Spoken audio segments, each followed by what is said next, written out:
Aproveitando que você está sobre os pés, por favor, você que trouxe sua Bíblia,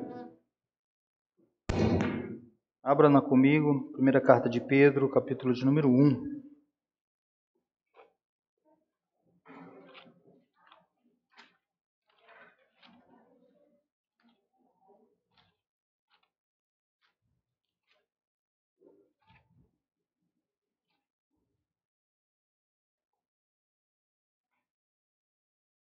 Primeira carta de Pedro, capítulo 1.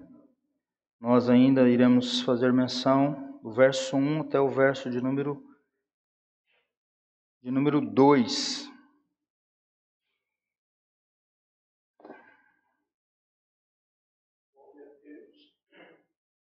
Que diz assim, texto bíblico: Pedro, apóstolo de Jesus Cristo, aos eleitos de Deus, peregrinos dispersos no Ponto, na Galácia, na Capadócia, na província da Ásia e na Bitínia, escolhidos de acordo com o pré-conhecimento de Deus Pai, pela obra santificadora do Espírito, para a obediência a Jesus Cristo e a aspersão do seu sangue. Amém? Podeis assentar, queridos?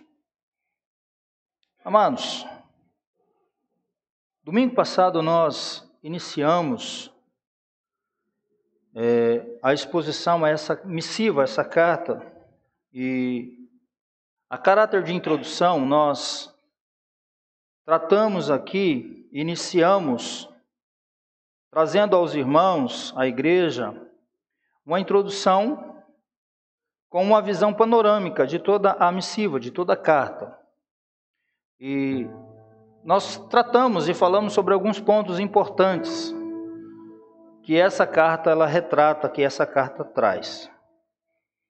Como falamos sobre o autor, quem escreveu, para quem ele envia, a data aproximada em que ele escreve, o local onde ele estava quando escreveu. Também falamos aqui sobre algumas características peculiares e importantes dessa carta. E aí nós, depois de fazermos essa introdução, trazermos esse panorâmico, nós começamos a expor propriamente o texto que lemos. E aí nós começamos a falar um pouquinho sobre Pedro, sobre o remetente, aquele que escreveu essa carta. E vimos que ele deixa claro, como de costume nas missivas, nas cartas epistolares, ele coloca ali quem é que está, endereçando a carta, quem é o remetente propriamente, e com qual autoridade ele escreve a carta. E nós vimos aqui que Pedro deixa isso claro no verso 1. Ele diz: Pedro, apóstolo de Jesus Cristo. Não era apóstolo de qualquer um outro, mas era apóstolo de Jesus Cristo. Ou seja, a autoridade que eu tenho para escrever foi outorgada por Jesus. Então, por essa razão, ele se coloca nessa forma. E aí nós vemos os destinatários, nós começamos a falar alguma coisa a respeito deles. Que Pedro designa esses destinatários como eleitos. Que é uma palavrinha assim bem bacana para o nosso tempo, né? Quando a gente fala sobre eleitos, a gente fala, mas que negócio é esse, né? A Bíblia fala sobre isso? Sim, ela fala. O texto está aí, você está com a Bíblia aberta, você está lendo. A quem Pedro se dirige? A quem ele endereça a sua carta? Aos eleitos. E esses eleitos estavam geograficamente em alguns pontos. Ele diz aos eleitos, e ele fala algumas características peculiares desses eleitos. Peregrinos, dispersos, ou seja, forasteiros, que estão aonde? No Ponto, na Galácia, na Capadócia, na província da Ásia e na Bitínia. Nós aprendemos que essas 5 províncias romanas aqui ficavam numa parte da Ásia Menor, certo? E esses irmãos, eles estavam enfrentando alguns problemas. Estavam enfrentando uma calorosa perseguição por causa do Evangelho. E nós vimos aqui e aprendemos que por eles serem eleitos de Deus e por causa da eleição que Deus havia feito em relação a esses irmãos, a esses eleitos aqui, que residiam nessas 5 províncias, é por causa disso que eles eram perseguidos. Por causa que eles eram eleitos. Isso ficou muito claro no nosso encontro anterior, correto? E hoje nós vamos dar seguimento à exposição de uma forma mais pormenorizada, e eu não quero correr, mas eu quero aqui, com muita tranquilidade, falar com vocês, porque nós vamos começar a falar novamente, acho que vocês já ouviram, mas vamos falar agora de uma outra forma, sobre uma doutrina que ela é imprescindível para o cristianismo, para a nossa vida. Porque o tema dessa exposição, desde a primeira parte como dessa segunda parte, é a salvação, um presente de Deus. Porque criou-se a ideia de que a salvação é algo que é possível. Que Deus, então, Ele deseja que os homens sejam salvos e que Ele possibilitou um meio apenas para que esses homens, se eles quiserem, venham ser salvos. Será que é isso mesmo? A gente ouve muito isso por aí. Então, é interessante que a gente trate sobre esse assunto, porque Pedro, ele deixa claro no início. Por que ele fala isso? Porque aqueles irmãos estavam sofrendo perseguição que muitas das vezes, ora eu e você, nós não enfrentamos ainda. Não chegamos a passar por isso. Perder nossa casa, o nosso emprego, ter que fugir de cidade em cidade, ser lançado na prisão, ver um filho morrendo, um esposo morrendo, nós não chegamos a esse ponto. Mas serve para nós? Sim, serve, evidentemente. Palavra de Deus. Então vamos entender esse contexto, para que fique claro, para que sejamos edificados, para que sejamos também transformados pela palavra do Senhor. E essa doutrina, que nós não deveríamos nem estar fazendo assim, trazendo esse detalhamento pormenorizado, porque isso aqui já foi resolvido lá atrás. Várias vezes foi refutado, né, o entendimento errado dessa doutrina. Mas é necessário que em pleno século XXI nós venhamos também de novo refutar os ensinos errados concernentes a essa doutrina. Qual doutrina é essa, pastor? Doutrina da eleição. É uma doutrina que deveria ser simples, que nós deveríamos estarmos familiarizados, mas é uma doutrina que mexe com as pessoas, que faz com que alguns se alvorocem, faz com que alguns se revoltem, faz com que alguns mudem até de aprisco, por causa que não aceitam essa doutrina, que é uma doutrina puramente e incrivelmente bíblica. Não tenho como fazer exposição de Pedro se eu não falar sobre isso, porque eu estaria tirando, subtraindo dessa missiva essa doutrina que ela está gritante em todas as suas linhas, em todo o seu conteúdo doutrinário. E é sobre isso. Presente de Deus. Por que a salvação é um presente de Deus? Nós vamos entender isso. E Pedro diz aos eleitos. Os eleitos de quem? Os eleitos de Deus. Não eram os eleitos de Pedro. Não eram os eleitos da igreja. Mas os eleitos eram os eleitos de Deus. Então Deus elegeu. Ponto passivo no texto. Sim ou não? Quem é que elege? Deus. Não era Pedro. Não era a igreja. Não era o colégio apostólico. Mas quem elege? O próprio Deus. Aos eleitos de Deus, que estão geograficamente nesses pontos. E ele vai explicar como aconteceu essa eleição. E aqui que é o problema. Qual é essa doutrina? A eleição. Então vamos falar um pouquinho sobre o plano eterno de Deus, que começa aí no verso de número 2. Que é o clímax de toda essa carta. Escolhidos, ser eleitos é escolhidos, sim ou não? De acordo com o pré-conhecimento de Deus. Então, logo no início dessa carta, Pedro vai deixar claro que a salvação, queridos, é obra exclusiva do Deus triuno.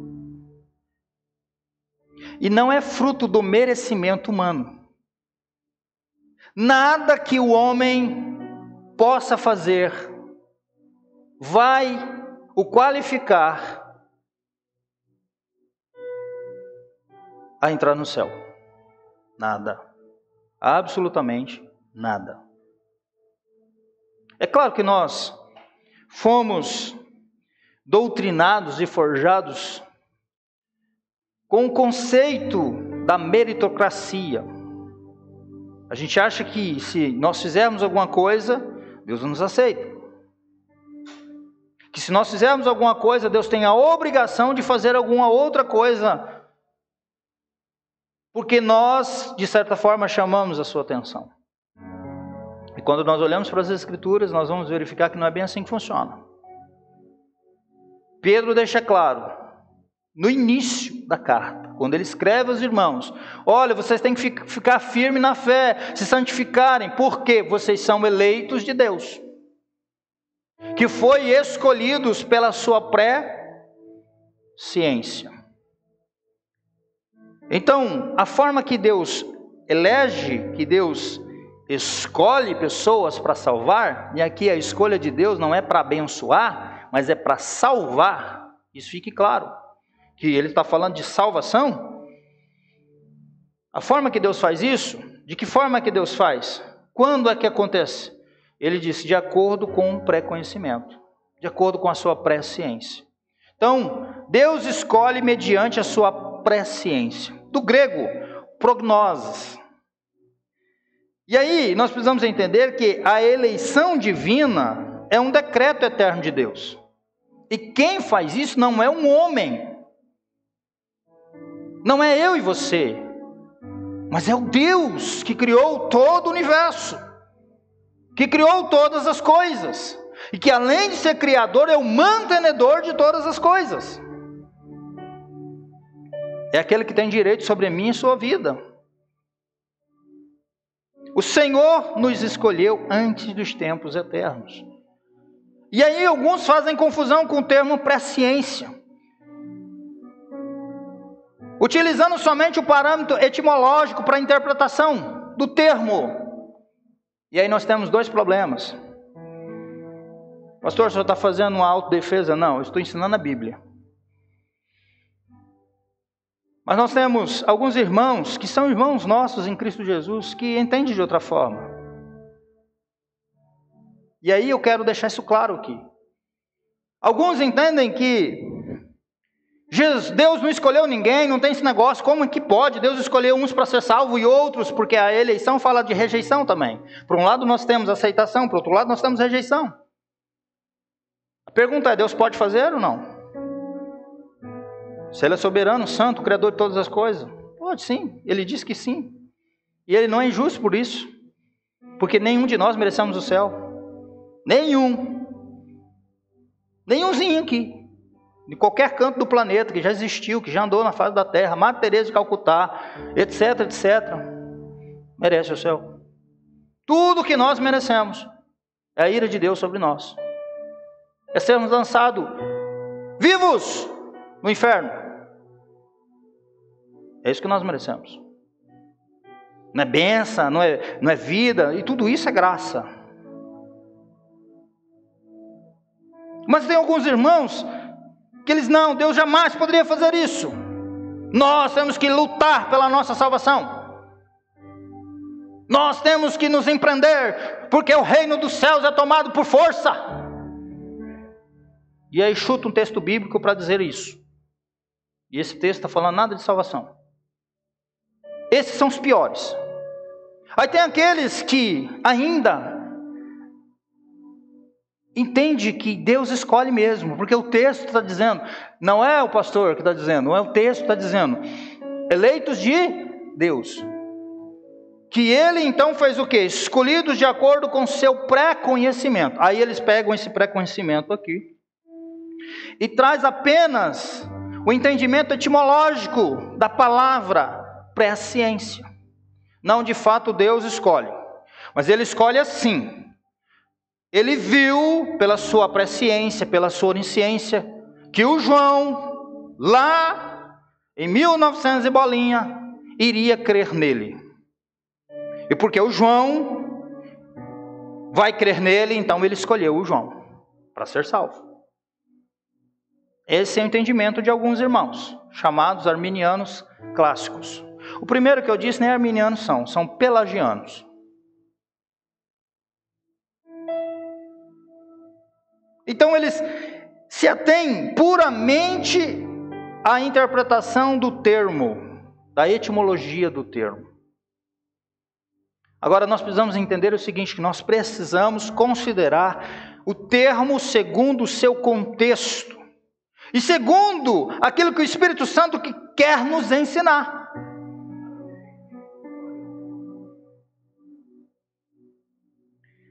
Então veja bem, eles pegam o significado etimológico da palavra presciência, que significa conhecer de antemão. Então Deus conhece, sim, Ele conhece tudo. Ele sabe quem vai estar no céu e quem não vai estar no céu, evidentemente que sim. Mas a escolha de Deus não consiste nesse sentido. Não é isso que presciência, dentro do contexto todo estrutural da carta que Pedro trata e como outros tratam a questão da soteriologia, a questão da eleição. Não é propriamente nesse sentido. Agora, se eu pegar o termo propriamente, eu posso dizer, não, simplesmente Deus sabe quem vai dizer sim ao Evangelho, então Ele escolhe aquela pessoa. E aí a gente entra numa outra dificuldade. Por quê? Então, todo jeito não tem recurso. Porque até esses mesmos que vão dizer sim, Deus então diz, então você vai dizer sim, você é meu. Os que não vão dizer sim, não é meu. Então, que diferença faz? Tem aqueles que Deus escolheu que vão dizer sim, que vão para o céu, e aqueles que vão para o inferno do mesmo jeito. Há uma dificuldade nesse entendimento. Mas, queridos, a palavra presciência, ou pré-conhecimento, ela não se encontra no Velho Testamento. Nós temos uma palavra que correlaciona com isso, chamada conhecer, ou saber, que ocorre várias vezes no Antigo Testamento. E quando esse termo conhecer, ele é empregado com referência a Deus, com frequência significa considerar com favor, denotando não mera cognição, mas sim afeição pelo objeto em vista. Por exemplo, Êxodo 33:17 diz assim: te conheço por nome. Deus está dizendo. Aqui, o que tem é afeição pelo objeto. Te conheço por nome. Deuteronômio 9:24 diz: rebeldes fostes contra o Senhor, desde o dia em que vos conheci.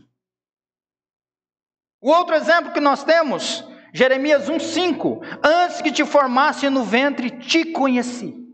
Nós vamos entender aqui que é considerar com favor. É uma afeição pelo objeto em vista, e não o contrário, não é mera cognição. Oséias capítulo 8, verso 4 diz: constituíram príncipes, mas eu não soube. Amós 3, verso 2 diz: de todas as famílias da terra, a vós somente conheci. E aí, queridos, nessas passagens veterotestamentárias, conhecer ou conhecer significa amei e designei.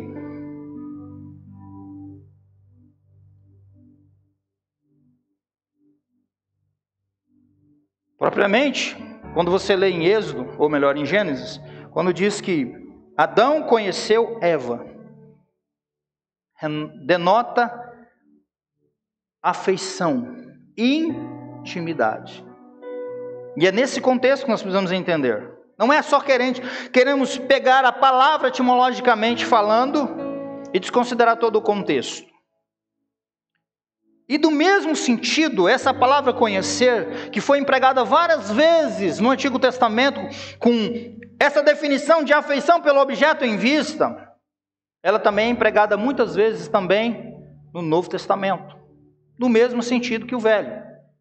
Por exemplo, Mateus 7:23, ele vai dizer, Jesus falando, e então lhes direi abertamente, nunca vos conheci. Não tive relacionamento com você. Eu não amei você. Então nunca vos conheci. João 10:14, eu sou o bom pastor e conheço as minhas ovelhas. E das minhas ovelhas sou conhecido. Está vendo aqui que a afeição pelo objeto em vista? É isso. 1 Coríntios 8:3 diz, mas se alguém ama a Deus, esse é conhecido dele. 2 Timóteo 2:19 diz, o Senhor conhece os que são seus.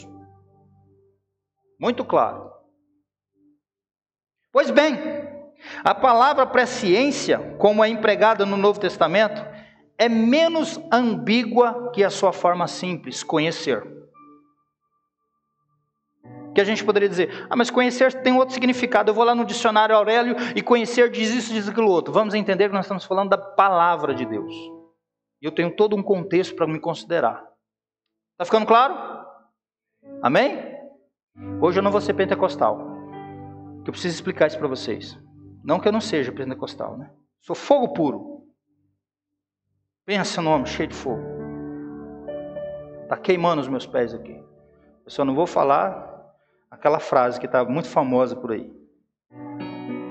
Vocês já sabem, né? Deram uma risadinha assim. Não vou falar, tá? Mas tá bom. Veja bem. A palavra presciência, como é empregada aqui no Novo Testamento, como aqui em Pedro, é menos ambígua do que sua forma mais simples, que é o conhecer. E aí nós vamos entender que se cada passagem que ela ocorre for estudada cuidadosamente, nós vamos perceber o seguinte, que é discutível se alguma vez se refere apenas à percepção de eventos que ainda estão por acontecer. Porque é isso que eles dizem. Olha, Deus escolheu o João e a Maria porque Deus sabia que eles iam um dia se converter. Vamos prestar atenção nisso. O fato é que presciência nunca é empregada nas Escrituras em relação a eventos ou ações. Em lugar disso, queridos, sempre se refere a pessoas. Não é a eventos ou ações, mas a pessoas.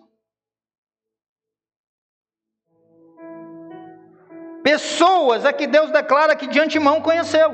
Não são as ações das pessoas, mas as pessoas. Ou seja, Ele pré-conhece essas pessoas, não as suas ações. Embora Ele saiba de todas elas. Embora Deus saiba o que nós vamos pensar daqui a 30 dias se estivermos vivos. Eu digo aqui sempre que Deus sabe os pecados que nós vamos cometer semana que vem. O lugar, a hora, qual tipo de pecado.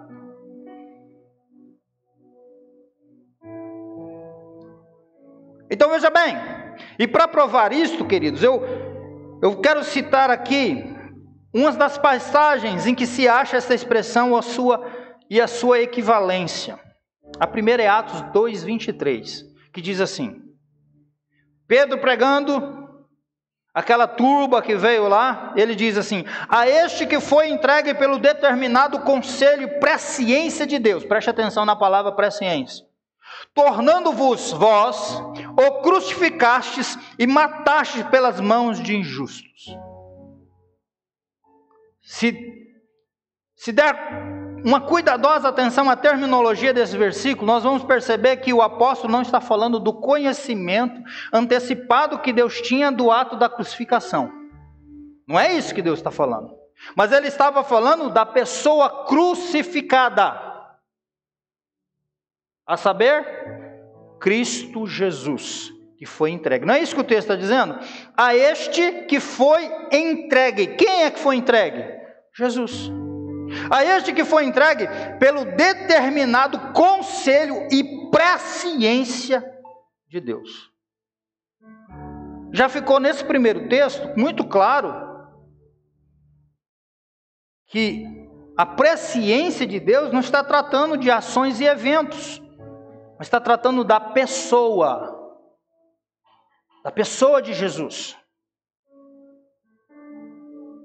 A segunda que nós temos aqui é Romanos 8, 29 e 30, que é o texto que nos dá mais embasamento para a doutrina da eleição, que diz: porque os que de antes conheceu, também os predestinou para serem conforme a imagem de seu Filho, a fim de que, propósito, ele seja o primogênito entre muitos irmãos. E aos que predestinou, a estes também chamou. Aos que chamou, justificou. Aos que justificou, glorificou. E se nós considerarmos bem o pronome aqui empregado, não se refere a algo, mas a pessoas que ele conheceu de antemão. Não é isso que está dizendo? Porque os que de antes, ou os que dantes conheceu, também os predestinou. A forma como o Novo Testamento entende a presciência de Deus com relação ao seu povo não indica que Deus simplesmente os observava ou estava informado a respeito deles em algum momento anterior na história. Em vez disso, Deus os escolheu, segundo, e aqui, no grego, kata, ou em conformidade com seu plano e propósito, muitíssimo antes de haver formado um povo para si mesmo. Antes de qualquer coisa. E em 1 Pedro 1,20, o que diz? Você está com a sua Bíblia aberta aí? Diz assim: conhecido antes da criação do mundo, revelado nesses últimos tempos em favor de vocês. Nota-se que tanto o conhecido como presciência, que correlaciona, está falando de pessoas. Não de eventos, não de ações, mas de pessoa. Isso declara o quê? Que o papel redentor de Cristo era conhecido de antemão, e aí do grego, prognóstico, por Deus antes da criação do mundo. Portanto, os versículos 2 e 20 do capítulo 1 expressam os pensamentos correlatos de que, mesmo antes da criação, Deus havia escolhido tanto o povo a ser redimido, como o agente que os redimiria. Ou seja, Deus escolheu um povo antes da criação do mundo para ser redimido, e o meio pelo qual esse povo haveria de ser redimido. É isso que nós vamos encontrar na Bíblia. Antes que Deus criasse o universo, o cosmo, todas as coisas. Porque muitos entendem, e eu já até ouvi um herege, um falso profeta dizendo: não, Jesus, só teve a necessidade de Jesus porque o Adão falhou. Mas a Bíblia não ensina isso. O texto que está dizendo é o seguinte: conhecido antes da criação do mundo. Ou seja, lá antes de Deus ter feito tudo. E aí nós vamos encontrar na palavra também Deus falando o seguinte: que o Cordeiro de Deus morreu antes da fundação do mundo. Cristo na cruz não é um plano B. Foi desde o início o plano original de Deus. Por isso que a salvação é um presente de Deus. Não é algo meritório. É um presente de Deus. Então veja bem, queridos. Deus havia escolhido um povo. Eu não sei quem é esse povo. Não é papel da igreja, de pastor nenhum, ficar fazendo eleição. Porque os eleitos aqui não são nossos. Os eleitos é de Deus. Quem é que escolhe? Quem é que elege? Deus. A igreja tem que fazer o quê?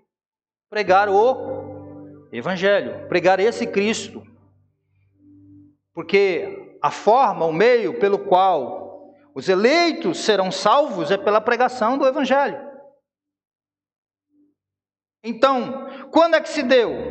Deus escolheu de acordo com a sua presciência.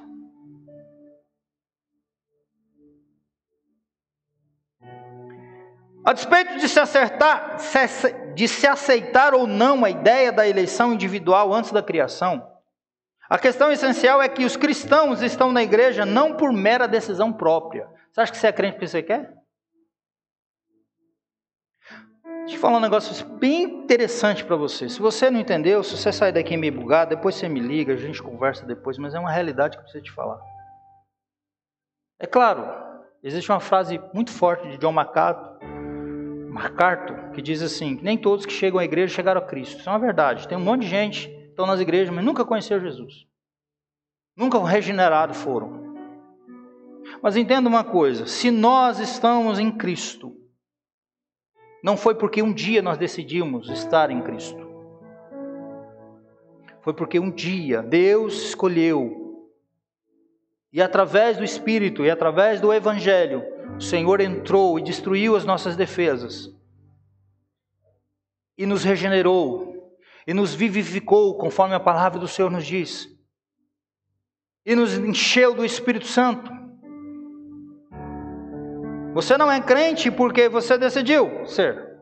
Ah, mas um dia eu aceitei Jesus, porque tem esse negócio da gente aceitar Jesus, né? Outros falam assim, eu encontrei Jesus. Tem até um hino bonito que canta, eu encontrei Jesus em minha vida. Eu fico perguntando quando Jesus estava perdido, né? Para a gente encontrar ele. Se na verdade o perdido somos nós, os homens, que andam cegos, mortos em seus pecados. E quem nos encontra é o Senhor.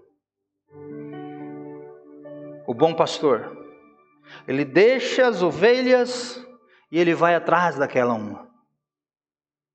Tem uma frase interessante que diz que eu descobri o verdadeiro amor quando Jesus deixou as ovelhas e me encontrou. Foi atrás de mim. Porque por mim mesmo, por você mesmo, jamais nós viríamos. A palavra do Senhor diz que não há um justo sequer, ninguém que queira Deus. O homem não quer Deus, ele quer as bênçãos de Deus. Mas Deus o homem não quer. Ele quer cura, ele quer libertação, ele quer casa, ele quer carro, ele quer casar, ele quer ganhar bem, ele quer ser estruturado. Tudo isso a gente quer. E aí, ainda pregaram um Deus que faz tudo isso. Ainda disseram, determina que ele vai fazer. Ou se você dá um dízimo gordo, ele tem a obrigação de fazer. E a crentalhada do século 21 vê Deus por essa cosmovisão. Entende sobre Deus como se Deus fosse isso.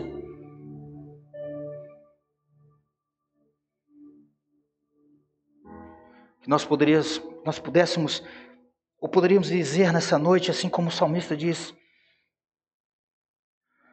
assim como a corça anseia por águas, ó Senhor, a minha alma tem sede de Ti.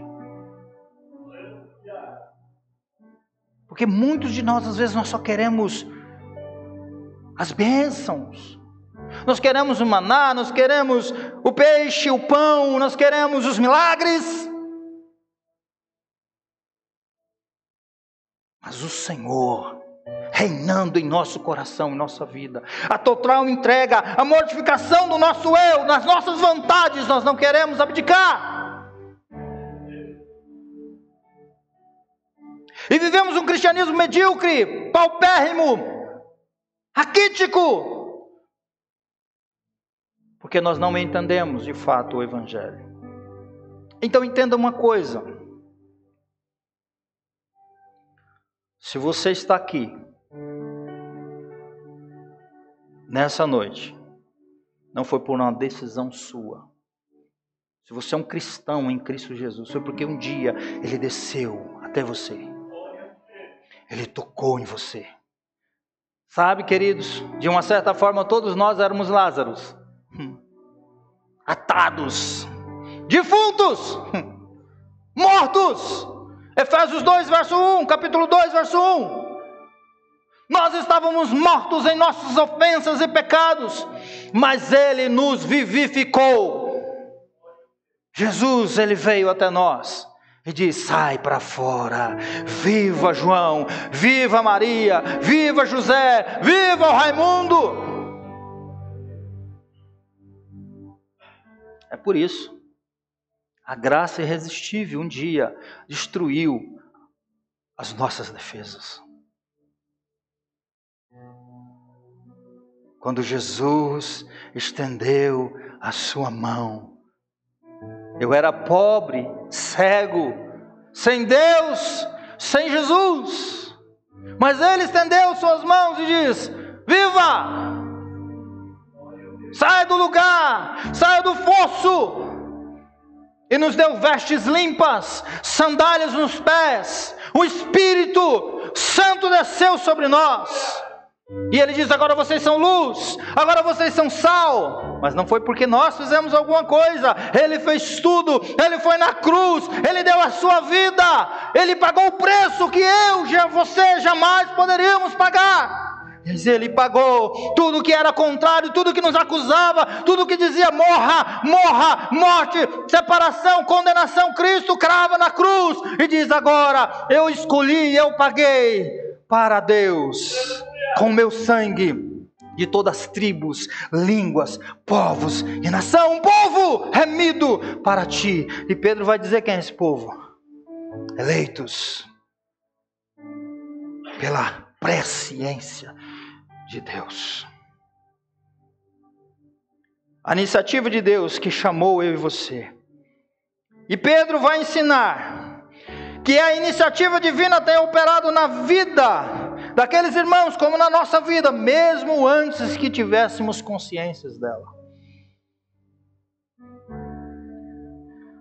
Tem gente que fala assim: mas sim, então Deus me escolheu no ventre. Não, Ele te escolheu antes da fundação do mundo. Não foi dentro do ventre, não. Seria muita pequena coisa para esse Deus tão grande. Ele te escolhe antes dele criar o jardim do Éden, antes dele colocar a terra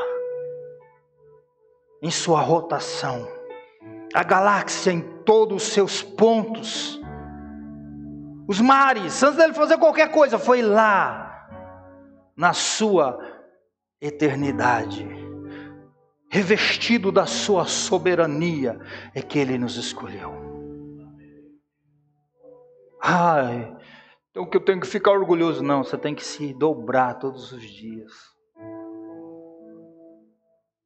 nos humilharmos todos os dias, porque nenhum de nós merecemos essa escolha.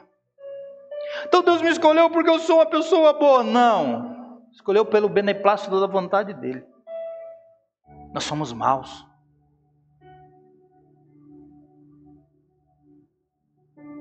Nós somos ruins.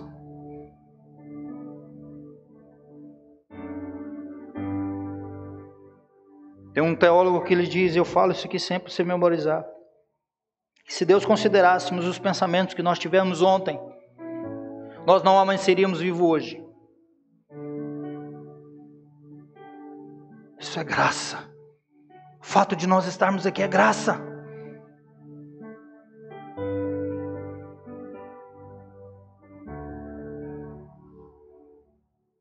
E é esse plano de Deus, intencional, bem mais amplo que a vida do indivíduo, que constitui o fundamento supremo da esperança e do encorajamento que Pedro está a oferecer àqueles irmãos.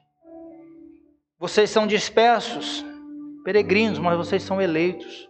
E eleitos de acordo com o pré-conhecimento de Deus. Deus amou vocês antes da fundação do mundo. Então, queridos, a salvação é um presente de Deus. Então Deus faz o quê? Deus escolhe mediante a sua presciência. Mas aí, não paramos aí. O Filho redime com sangue. Deus faz a escolha. Jesus vem e redime. Por quê? O homem está nos seus pecados. Havia uma dívida. Precisava ser pago um preço altíssimo.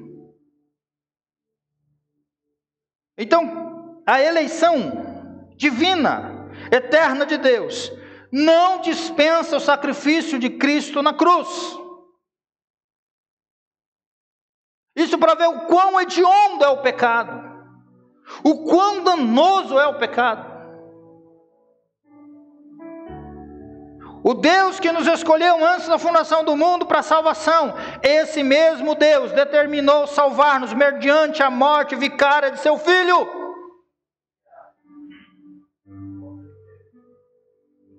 Para que nós fôssemos declarados justos. Um Deus santo e justo, que não compactua com o errado, com o pecado. Por Ele ser santo, não aceita o pecado. Por Ele ser justo, Ele tem que cobrar o pecado. Para que Ele pudesse nos justificar e nos redimir e nos salvar, alguém tinha que pagar o preço. Alguém deveria tomar a culpa. A culpa pelos meus pecados, que são pecados vergonhosos. A culpa pelos seus pecados. E aí, a palavra nos revela. Ele diz, para a obediência em Cristo Jesus e a aspersão do sangue.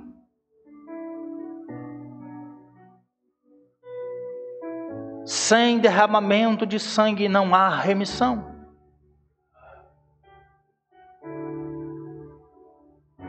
E então Deus derrama sua ira sobre Jesus. A ira que Ele deveria derramar sobre mim e você. A ira que nós deveríamos receber. Ele imputa a Jesus, o seu Filho. E a Isaías diz assim, no capítulo 53. E agradou Deus moê-lo.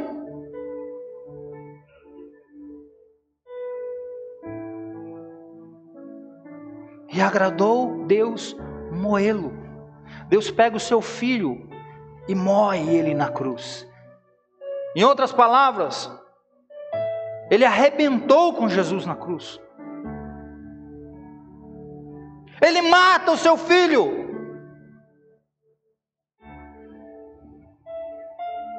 É igual tem umas frases que a gente ouve por aí, né? Tem pessoas que dizem assim, só Deus pode me julgar.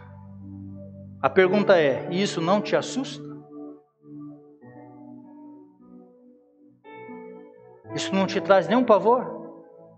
Se Ele fez isso com o Filho dele, santo, imaculado, por que foi-lhe colocado os pecados de homens e mulheres pecadores como eu e você? Você imagina o que Ele não pode fazer comigo e com você sem Cristo?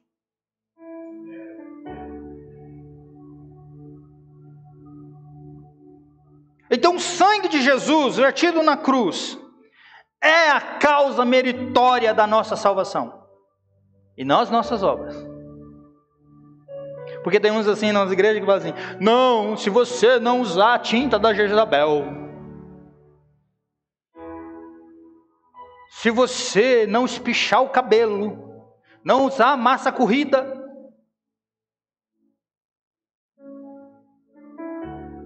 não jogar futebol, vou falar outro nome aqui, mas não vou falar não. Hoje é domingo, né? Está transmitindo também. Perigoso. Se você não cortar as pontinhas do cabelo, meu Deus. Agora, se você também não deixar a barba crescer, porque agora até a barba virou um pecado. Você vai para o céu. É? Quem falou? Onde está escrito isso?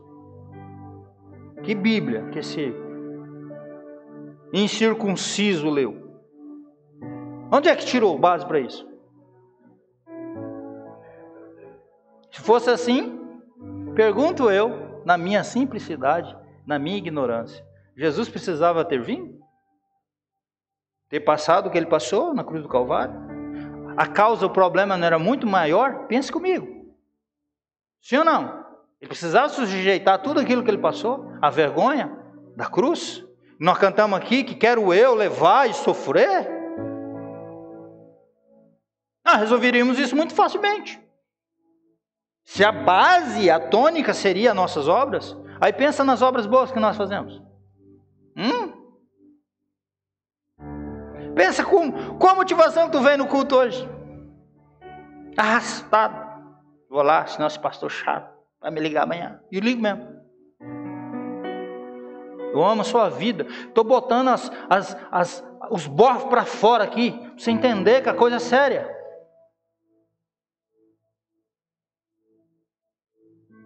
Choro por você, às madrugadas. Porque é sério. Eu não estou brincando de ser crente nem de ser pastor.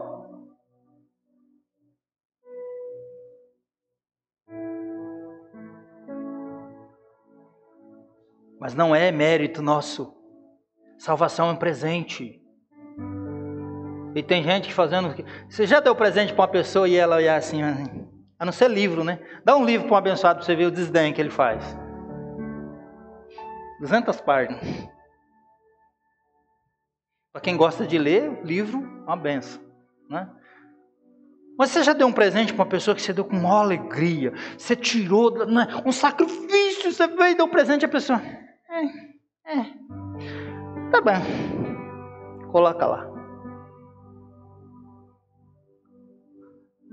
Tem uns que parecem estar fazendo mais ou menos isso com a salvação. O escritor aos Hebreus diz assim: olha, como escaparemos nós, se nós negligenciarmos uma tão grande salvação.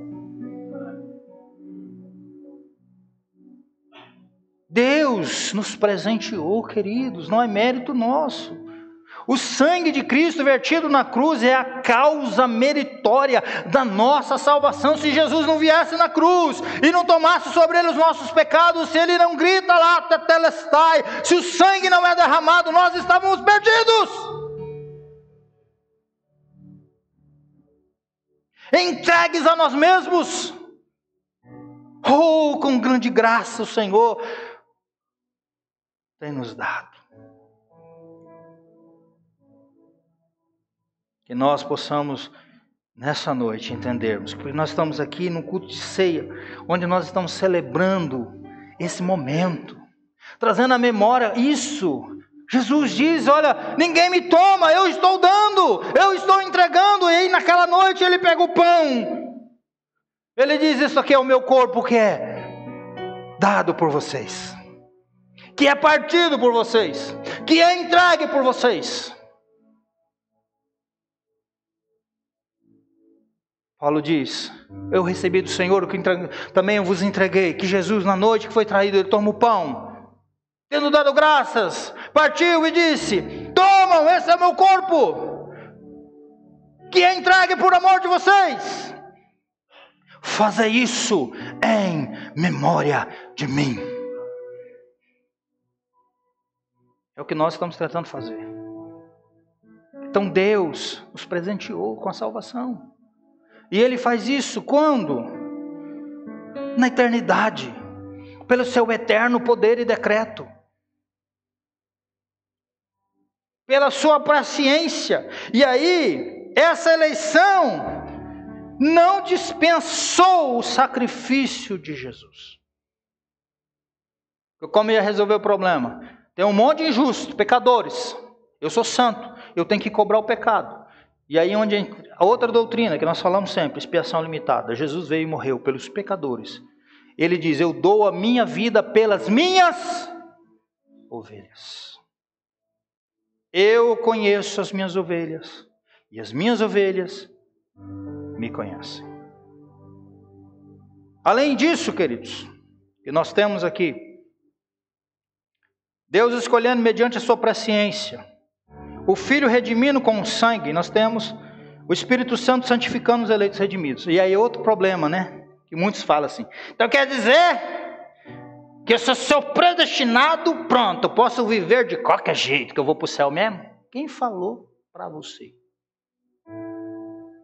Porque eles não querem estudar a doutrina certinha, aí fica arrumando coisa para refutar, falando essas coisas todas, esses besterol todo que a gente ouve por aí. Quer dizer, então, quer dizer que existe o hipercalvinismo que diz assim, não, no último momento, eu vou voltar para os caminhos do Senhor e vou ser salvo. Quem falou? O ladrão da cruz, meus irmãos, é uma exceção. Não é regra não, tá? Exceção. Por que é exceção? Deus está dizendo, eu salvo. Eu que salvo, viu galerinha? Entenda isso, é eu que salvo, na hora que eu quero, quando eu quero e quem eu quiser salvar. Tinha pessoas muito melhores do que o ladrão da cruz para ser salvo, sim ou não? Ali, assistindo. Qualidades melhores, o aspecto moral muito melhor. Mas no 47 do segundo tempo, Jesus salva o ladrão. Não é regra, é exceção. O Espírito Santo santifica os eleitos redimidos. Deus elege, o Espírito Santo é o que vai aplicar a redenção que Jesus fez na cruz. Quem é que aplica isso? O Espírito Santo. Escolhidos de acordo com o pré-conhecimento de Deus pela obra santificadora do Espírito, para a obediência a Cristo Jesus. O Pai escolhe, o Filho redime e o Espírito Santo aplica a salvação nos eleitos. É Ele que aplica. Quem é que convence? Pedro vai dizer aqui, nos versículos posteriores, que nós fomos gerados na mesma semente, uma semente incorruptível, que é a palavra de Deus. Então o Espírito Santo nos convence pela palavra. E é Ele que aplica essa salvação aos eleitos. E além de aplicar a salvação aos eleitos, Ele nos santifica para a vida eterna. Todos aqueles que são eleitos pelo Pai são redimidos pelo sangue de Cristo e santificados pelo Espírito Santo. E aí eu devo responder uma pergunta que às vezes pode estar assim, ó, pim, pim, na cabeça de alguém. Pastor, esse troço de eleição, o senhor está falando do começo ao fim da pregação. O que é isso? Será que eu sou eleito? Não sei. Como é que eu vou saber se você é um eleito? Eu sei de mim. E falo sem demagogia e presunção no meu coração. Sou salvo em Cristo Jesus. Eu tenho certeza em quem tenho crido. Agora e você? Tem certeza da sua salvação? Como é que você tem vivido sua vida? É uma vida de salvo? Seu comportamento? O que passa na sua cabeça? O que você coloca diante dos seus olhos? Glorifica o Senhor? É aí que está a pergunta. Responda a elas, você vai saber se você é um eleito ou não.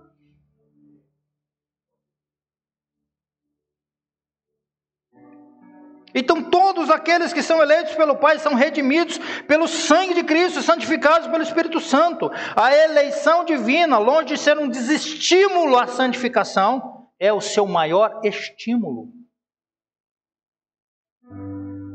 É o seu maior encorajamento. Porque uma vez que somos ou que fomos eleitos e redimidos pela santificação e para a santificação. Conforme Efésios capítulo 1, verso 4.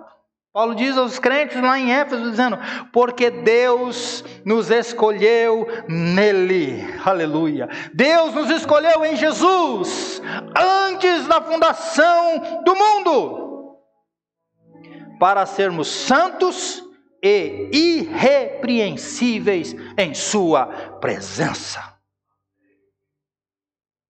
Então, se eu sou escolhido, se eu tenho certeza, porque você fala assim, salvo uma vez, salvo para sempre. É verdade, salvo uma vez, salvo para sempre.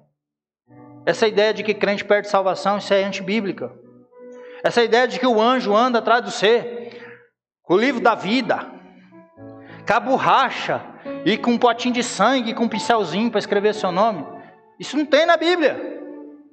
Isso com o homem que inventou, para colocar medo na cabeça das pessoas. Talvez eu estou sendo mais aterrorizante aqui do que esses outros pregadores, mas é a verdade bíblica. De manhã eu estou salvo, de tarde eu estou perdido. Tem crente que é assim, que de manhã ele é salvo, ele está no céu, ele está com os anjos, mas de tarde ele virou um demônio. Não pode ser. Não é assim que funciona. Salvo, não perde salvação.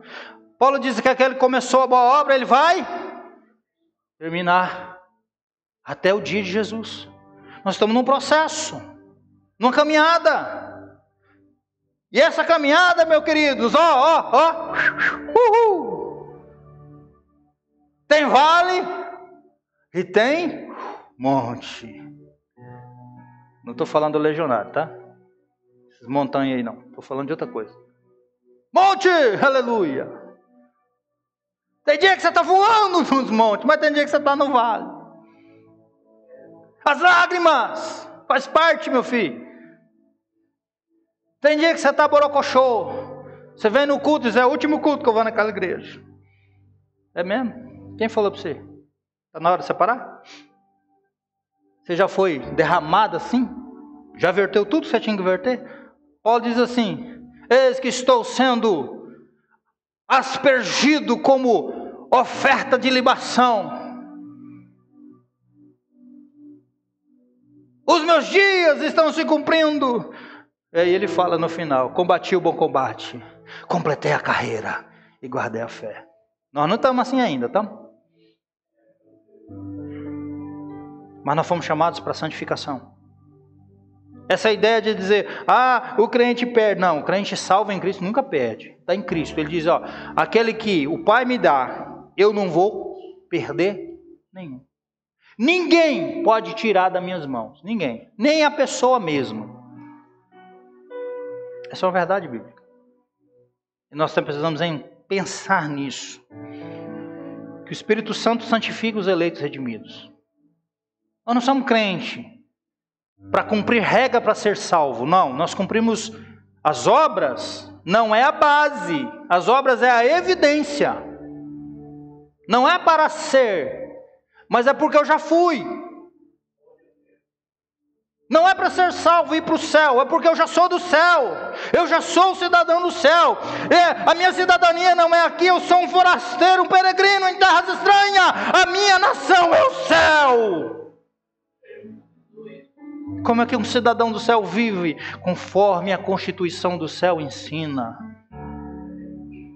É orando, é pregando, é perdoando, é suportando. Cadê os imperativos? É congregando. Que é mandamento, congregar, vir na igreja é mandamento, sabia? Hebreus 10, 25. É isso. Viver conforme a Constituição do reino. Para santificação. Orar. Coisa que os crentes gostam de fazer, orar, né? Todo mundo gosta de orar. Nossa, todo mundo aqui gosta de orar. Meu Deus, como a gente gosta. A gente gosta de campanha. Isso é verdade. De orar não, a gente gosta de campanha. Se arrumar campanha, meu Deus. Mas de orar no secreto. A gente gosta de receber oração, mas de orar, jejuar, ler a palavra, dizer, Senhor, o que está errado na minha vida? O que eu preciso mudar? Olha, a Bíblia está dizendo que eu tenho que fazer isso, mas não estou conseguindo. O Espírito Santo me ajuda, eu preciso fazer.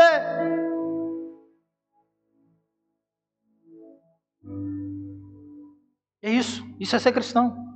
Isso é entender, o Espírito Santo vai nos levar e vai ministrar sobre nós, nos santificando. É isso que está dizendo.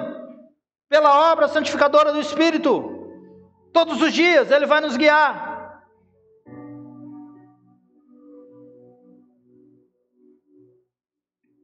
Nós somos chamados para ser santos. Então essa que você já ouviu por aí, não. Então quer dizer, não. Nós não fazemos isso para ir para o céu. Nós não amamos as pessoas para ir para o céu. Nós não perdoamos os nossos inimigos e ofensores para ir para o céu. Nós não contribuímos na obra do Senhor para ir para o céu. Nós fazemos isso porque nós já somos de lá. Porque nós já somos salvos em Cristo Jesus. É por isso que nós fazemos isso. As obras jamais pode ser, porque ela não tem condição de ser a base da nossa salvação. Porque nós não podemos pleitear por ela. Nós não podemos pagar por ela. Nós não podemos fazer qualquer algo meritório para recebê-la. Porque ela é um presente caríssimo que recebemos. Que para nós não custou, mas para Ele custou o Filho. Que bradou numa cruz por causa de corruptos e corruptas como nós. E nós somos chamados para viver esse cristianismo em santidade. E para nós concluirmos, na última parte do verso, depois dele falar da sua autoridade, dele se dirigir aos eleitos, que é os destinatários, e ele fala como esses eleitos foram escolhidos. E para que foram escolhidos? Da maneira que foi, que se deu essa consumação dessa eleição. Ele diz assim: graça e paz lhes sejam multiplicadas. Aqui nós temos a saudação apostólica. Graça e paz vos sejam multiplicadas. A graça, queridos, é a base da salvação. A paz, o resultado dela. A Bíblia diz que nós éramos inimigos de Deus. Existe paz entre inimigos? Não. Agora, a gente pode até ter um inimigo assim, né? Um homem, uma pessoa. Não é para ter, viu, gente? Mas às vezes a gente consegue inimigo de graça. Inimigos da cruz. Às vezes nós temos inimigos da cruz. Por pregar um evangelho como esse, a gente arruma um monte de inimigo também. Glória a Deus, aleluia. Bem-vindo ao clube. Mas é um homem. É uma pessoa. Agora imagina ser inimigos de Deus. Um Deus soberano, que está em todos os lugares. O salmista diz: se eu subir ao céu, tu estás. Se eu descer e fizer a minha cama no Seol, tu lá estás. Se eu tomar as asas da alvorada, tu estás. Se eu disser para as trevas, me encobre, nem assim. Para onde eu fugirei do seu espírito? Imagina Deus como nosso inimigo. A gente tem um inimigo, às vezes, que é mais poderoso financeiramente, socialmente, no status social, já é difícil. Você imagina o dono do universo, o dono da sua vida, que pode fazer assim, ó. Mas era essa a nossa realidade. Nós éramos inimigos de Deus. Aí, por causa disso tudo, dessa eleição graciosa, por causa desse presente maravilhoso, que ele resolveu dar para os seus inimigos e fazer dos inimigos seus amigos. Pedro está dizendo: graça, a base é a graça e a paz. Graça e paz lhes sejam multiplicadas. A base é a graça da nossa salvação. A paz, os resultados. Agora nós temos paz com Deus. Nós não somos mais inimigos de Deus. Nós não vivemos num conflito com Deus. Nós não estamos em guerra com Deus. Mesmo porque a gente nunca ia vencer. Já pensou? Guerrear com Deus? Vencer? Mas Jacó, eu estou com coragem, pastor. Não vem com essa não, meu filho. Agora a gente fala do Jacó. Porque tem crente que só fica assim, né? Não, mas Jacó lutou com onde? Lá está dizendo que ele prevaleceu. Estou falando do Jacó não, gente. Jacó é outra história, é outra conversa. Estou falando que Deus, nós nunca iríamos ganhar e nunca ninguém pode vencê-lo. O Josão deu de doido e fez umas perguntas para Deus. Deus. A gente faz assim, tem hora, né? Dá umas doideiras na cabeça da gente, a gente faz umas orações meia louca. Igual uns abençoados. Quem ensinou a gente a orar desse jeito, né? Se não fosse o Espírito Santo, que Paulo diz que intercede por nós com gemidos inexprimíveis. Deus! E fez umas perguntas meia doidas lá para Deus. Aí Deus falou, Deus nem respondeu pro Jó. Deus falou assim, vem cá, eu vou parafrasear aqui. Se eu fosse Deus, eu falava desse jeito. Deus não falou assim não, mas Deus, se estivesse na Bíblia, não se manda não. Infeliz, vem cá. Mas Deus diz assim, Jó, você estava onde, meu filho? Onde é que tu estava quando eu criei as estrelas? Onde é que você estava? Quando eu dei nome para cada uma delas. Estava onde, Jó? E Deus foi fazendo um monte de pergunta para Jó. Sabe qual que foi a resposta do Jó? Paulo vem na sua doxologia no Romanos capítulo 11, a partir do 33, diz assim: a quem foi conselheiro de Deus? A quem Deus está devendo alguma coisa para que possa retribuir? Ninguém. Esse é o Deus que nos presenteou. Esse é o Deus que resolveu, por sua soberana vontade e amor e graça, nos fazer de inimigos a amigos, de bastardos, filhos, herdeiros da eternidade com Ele. E Ele olha para nós somos os troféus da sua graça.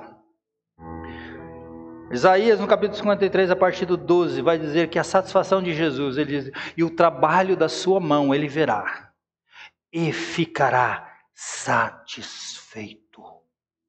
Graça e paz lhe sejam multiplicadas. A graça é a raiz e a paz o seu fruto. A graça é a sua causa, ou é a causa, e a paz a consequência.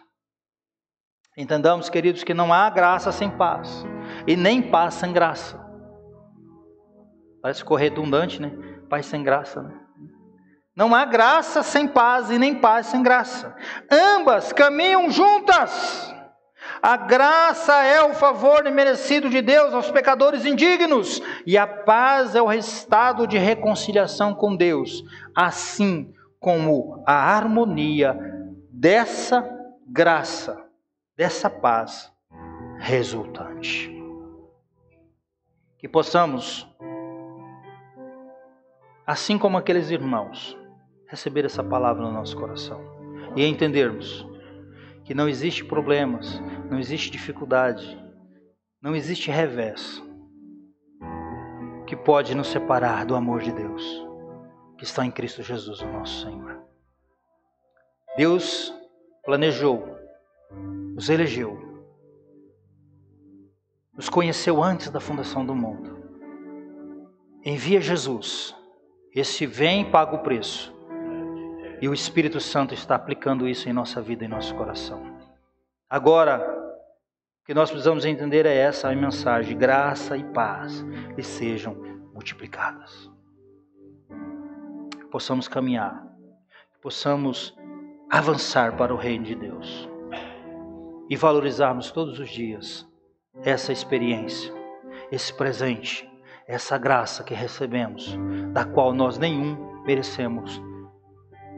Mas Ele, por amor, por misericórdia, derramou sobre a nossa vida. Se tem alguma situação com você que foge de tudo que nós dizemos aqui, hoje é dia de você fazer um concerto com Deus, de você fazer um compromisso, dizer: Senhor, de fato, eu não tenho valorizado, de fato eu nem sei se isso aconteceu comigo. Mas se você está entendendo isso, o Espírito Santo está te levando à razão.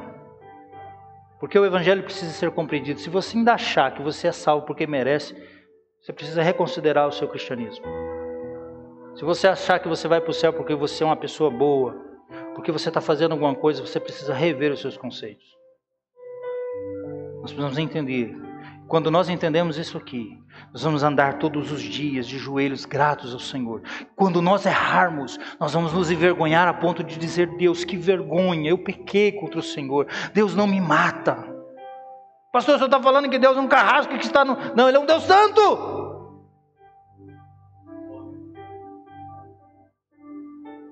Ainda bem que Deus é Deus, né? É longânimo. Porque se eu fosse Deus, sei o que tinha acontecido. Comigo mesmo, acho que eu tinha acabado comigo mesmo. Pensa nisso você. Pensa que coisinha legal que é você. Ai, que pessoazinha maravilhosa que é você.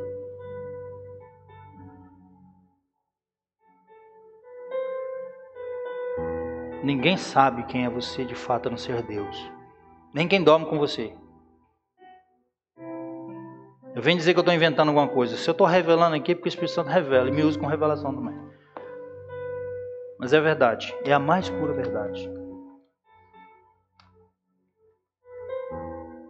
Ao invés de querer as bênçãos de Deus, puramente, devemos desejar esse Deus maravilhoso. Dizer, Senhor, quero viver, quero sentir isso na minha vida todos os dias, viver em santidade para Ti, de fato.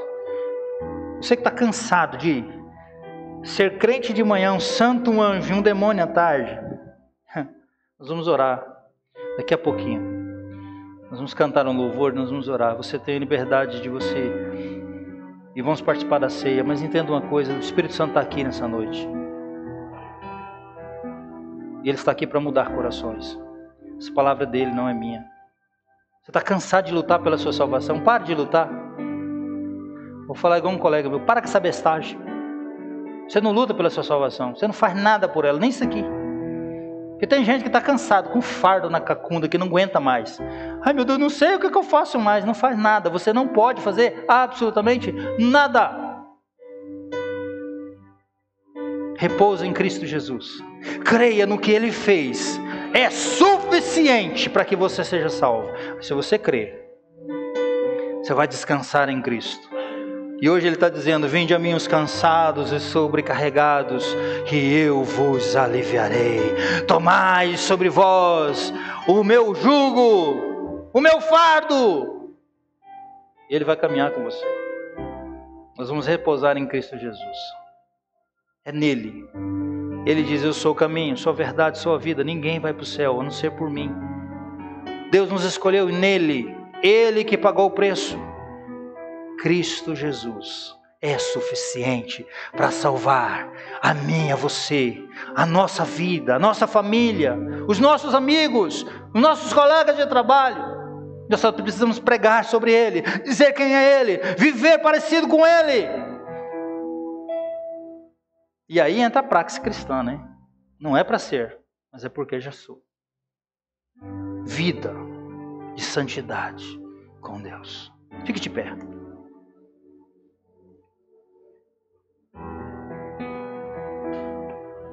Claro que quando Jesus morre, para que completasse,